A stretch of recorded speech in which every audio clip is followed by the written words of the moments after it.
Hey friend, welcome back to my channel. If this is your first time, welcome to my channel. So today we're going to be talking about Daniel.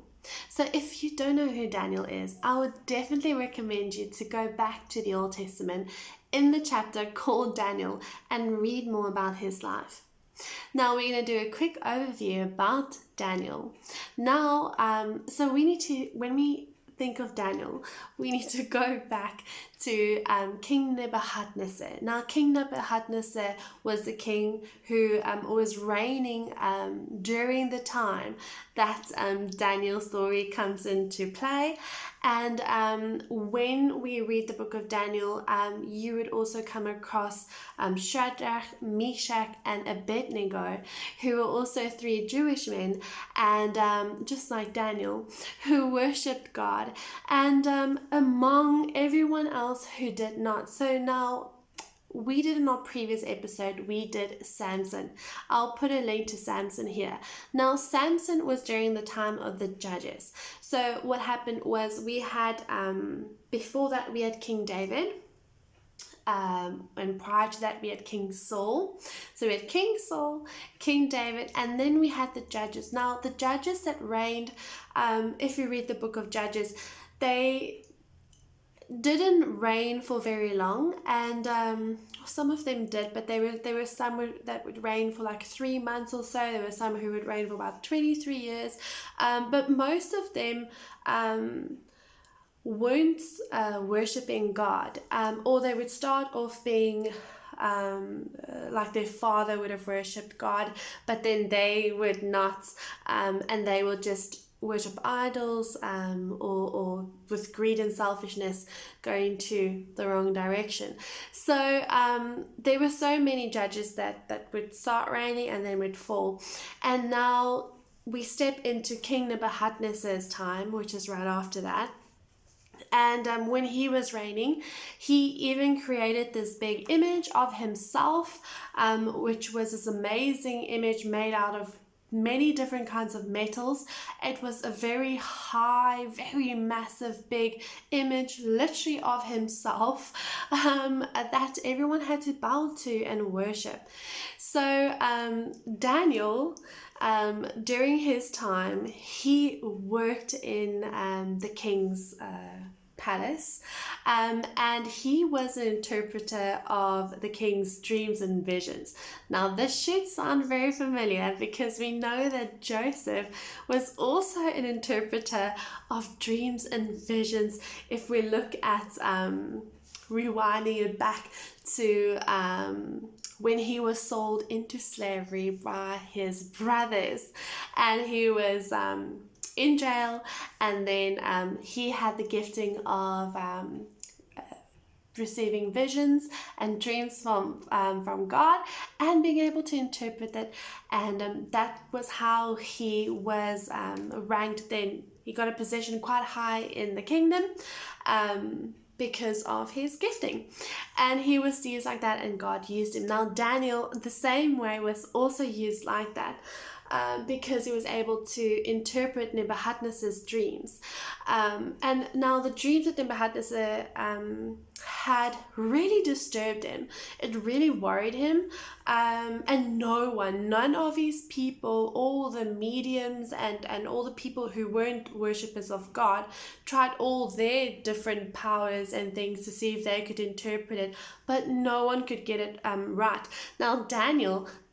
Now, the king Nebuchadnezzar even said he will not tell them what his dream was, because he doesn't want to tell them and then they just make up their own story about what they think it means, or their own reasoning of what they think it means. So the person who had to interpret the dream had to first of all know what the dream was and then be able to interpret it. And who else but Daniel would be able to do that, thanks to the gifting that the Father gave him. So he then worked in the kingdom under King Nebuchadnezzar, and Daniel's friends were Shadrach, Meshach, and Abednego. So now we're looking at the setting where everyone has to stand outside, and one of the dreams were actually about this golden image that King Nebuchadnezzar would create. And it was quite a disturbing dream that he had, and like, he still went ahead and he still made it. So there was this fiery pit, and if you did not worship King Nebuchadnezzar's image that he created, you'd be thrown into this fiery pit. So Shadrach, Meshach, and Abednego refused to worship this image, and it resulted in them being thrown into this fiery pit. So when they were thrown into the fiery pit, they were praying to God, praying that he would save them. And what happened next is absolutely amazing. And this side note, there is this great worship song from Hillsong called Another in the Fire. I really like that song. Maybe I'll try and link it in there. Also a nice song to worship God with and think about this whole story found in Daniel. So they were in the fire pits, and they did not burn. The fire was burning, obviously. They were in the pit and the fire was surrounding them, but all three of them, they did not burn. They didn't burn at all, and not even their clothes were singed or anything. So when King Nebuchadnezzar went to look like, why are they not burning, they saw a fourth person in the fire. Now, we're not sure if it was the Lord or if it was an angel protecting them, but there was a fourth person with them. King Nebuchadnezzar thought maybe it was something with the fire that wasn't actually burning, and he actually reached out his hand to touch the fire or the flame, and he burned his hand. So what happened then was Shadrach, Meshach, and Abednego just walked out the fiery pit, and they didn't even smell of any smoke, or there were no sign that they were even in the fiery pit. No singed clothes, nothing, not even the smell of smoke on them. And they obviously worshipped the Lord, and it was amazing. Now, King Nebuchadnezzar, he was amazed. He was amazed that God really saved them, and he even told them that God is real, and that their God is really real. And he did have a bit of a chapter where he was worshiping God and just being in complete awe of this power now, and how almighty he is. And but unfortunately, King Nebuchadnezzar, because of his own selfishness and his hardened heart, did go a bit crazy. He was dealing with a lot of demons and things, and he literally went mad, which was quite sad. But I'm gonna read now Daniel chapter 1, verse 8 to 17, and this is about the Daniel fast as we know today. So you've probably heard of the Daniel fast. People will do it for fasting reasons or for health reasons. If you don't know it, you can Google it. On Pinterest, you can literally download the guidelines of the Daniel fast. So we are going to dig right into it right now. Now, the translation that I'm reading from is the English Standard Translation. But Daniel made up his mind that he would not defile himself, which is taint or dishonor himself, with the king's finest food or with the wine which the king drank. So he asked the commander of the officials that he might be excused so he would not defile himself. Now God granted Daniel favor and compassion in the sight of the commander of the officials, and the commander of the officials said to Daniel, I'm afraid of my lord the king, who has prearranged your food and your drink. For why should he see your faces looking more haggard than the young men who are your own age? Then he would make me forfeit my head to the king. But Daniel said to the overseer, whom the commander of the officials had appointed over Daniel, Shadrach, Meshach, and Abednego, "Please test your servants for 10 days, and let us be given some vegetables to eat and water to drink. Then let our appearance and the appearance of the young men who eat the king's finest food be observed and compared by you, and deal with your servants in accordance with what you see." So the man listened to them in the matter and tested them for 10 days. At the end of 10 days, it seemed that they were looking better and healthier than all the young men who ate the king's finest food. So the overseer continued to withhold their fine food and the wine they were to drink, and kept giving them vegetables. As for these 4 young men, God gave them knowledge and skill in all kinds of literature and wisdom. Daniel also understood all kinds of visions and dreams. So I'm sure that you've heard of the Daniel fast. If you haven't, go have a look at it. I know you'll get it on Google and Pinterest, etc. I know that lots of people would do the Daniel fast as well, for health reasons, or just as a fast, a way for them to do some fasting as well. So I love the fact that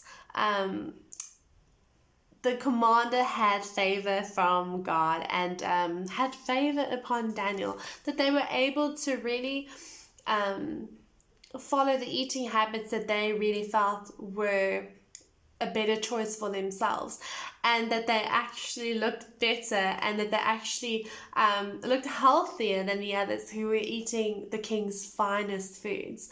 I do like the fact that the Bible actually speaks about eating habits, because it is really important. I will do a video on actually scriptures correlating to healthy eating habits. I do feel, and this is a personal conviction I have and a personal struggle I have, being not thin, is not that I'm aiming to be thin for any superficial reasons, but we want to be healthy and we want to do exercise, and it's good for our bodies to be fit and healthy. Now, that isn't to a specific goal of a specific weight or a specific size that you need to be. That's all an individual thing, because all of our bodies are made differently by God, and to honor Him with our bodies, it's so important to have healthy eating and exercise habits, which is not completely sidetracking, but Daniel did mention this here, so it's probably a good thing to talk about, but I will do a proper video on that in future. So now let's look at Daniel chapter 3, verse 27 to 30. And the satraps, the prefects, the governors, and the king's counselors gathered together and saw that the fire had not had any power over the bodies of those men. The hair of their heads was not singed, their clothes was not harmed, and no smell of fire had come upon them. So let's read Daniel chapter 3, verse 27 to verse 30. Nebuchadnezzar answered and said, "Blessed be the God of Shadrach, Meshach, and Abednego, who has sent his angel and delivered his servants, who trusted in him and set aside the king's command and yielded up their bodies rather than serve and worship any god except their own God.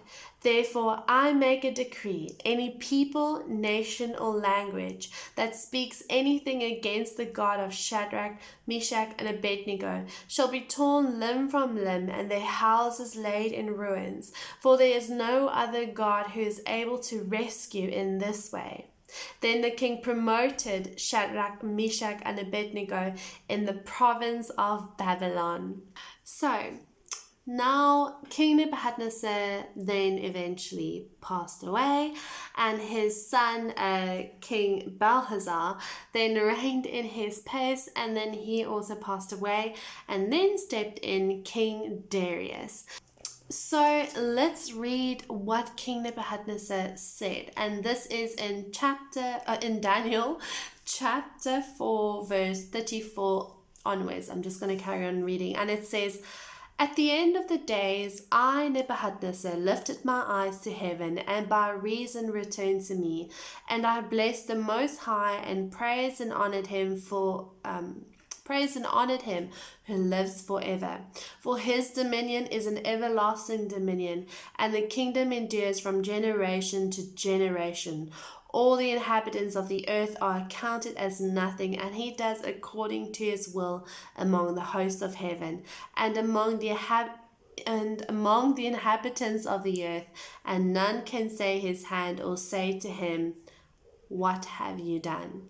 At the same time, my reason returned to me, and for the glory of my kingdom, my majesty and splendor returned to me. My counselors and my lords sought me, and I was established in my kingdom, and still more greatness was added to me. Now I, Nebuchadnezzar, praise and extol and honor the King of heaven, for all his works are right and his ways are just, and those who walk in pride he is able to humble. Wow, that is so good. So after King Nebuchadnezzar, his son reigned, and his son is called King Belshazzar. King Belshazzar, there was these writing on the wall that no one could interpret that just appeared, and Daniel was again able to interpret it, and it actually was speaking about things that they were doing wrong with regards to things that belong to God. And King Belshazzar realized that they were doing a few things wrong in the way that they were managing the things of the house of the Lord. And he stepped in. And then after King Belshazzar reigned, then stepped into the picture King Darius. Now, King Darius set over the kingdom 120 satraps. Now, satraps are like, they like a prefect or like class captains. They basically leaders. So there was 120 leaders or satraps that King Darius appointed, and then he had 3 high officials, whom Daniel was one. So the other leaders then said, you know what, we think that there should be about 30 days or so, that we only worship you, that we only pray to you and just seek to honor you. Now, obviously, this was a big no-no for Daniel, and he went to Shadrach, Meshach, and Abednego and still spoke to them and said, like, he doesn't know how he's going to do this.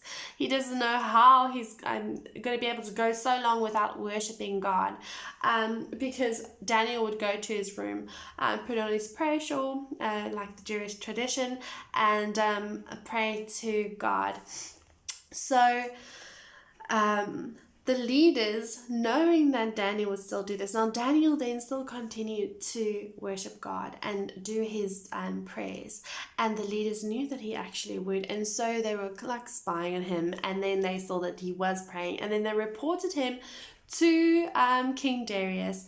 And even though King Darius didn't really want to throw him in the lion's den, they made a decree, or this new rule, that for the next 30 days or so they will only worship him, and so he was liable and held to his word. So Daniel was then thrown into the lion's den. Now, I'm sure you've probably heard the story of the lion's den, and then the lions would not touch Daniel, and I just not fire, not lions, like nothing could touch God's people. And so the night that Daniel was thrown into the lion's den, King Darius had I'm trying to think if it was a dream or a vision. Can't remember. So what King Darius said, and this is in chapter 6, verse 16, the king demanded, and Daniel was brought and cast into the den of lions. The king declared to Daniel, "May your God, whom you serve continually, deliver you."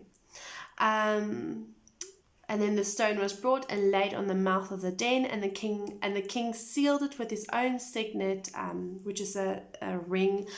So a signet ring is like that kings or royalty would use, and it's like their own signature, basically stamped onto a ring. That they'll also, with envelopes and candle wax. Yeah, signet ring. Side note.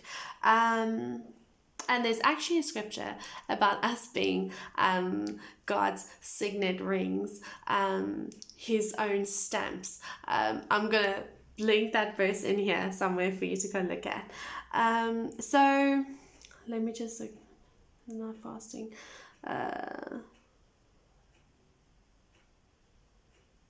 So then King Darius went to his palace and spent the night fasting. No diversions were brought to him, and sleep fled from him. He couldn't sleep. He wasn't eating. He was fasting, obviously being concerned about Daniel being in the lion's den, and he is a child of God.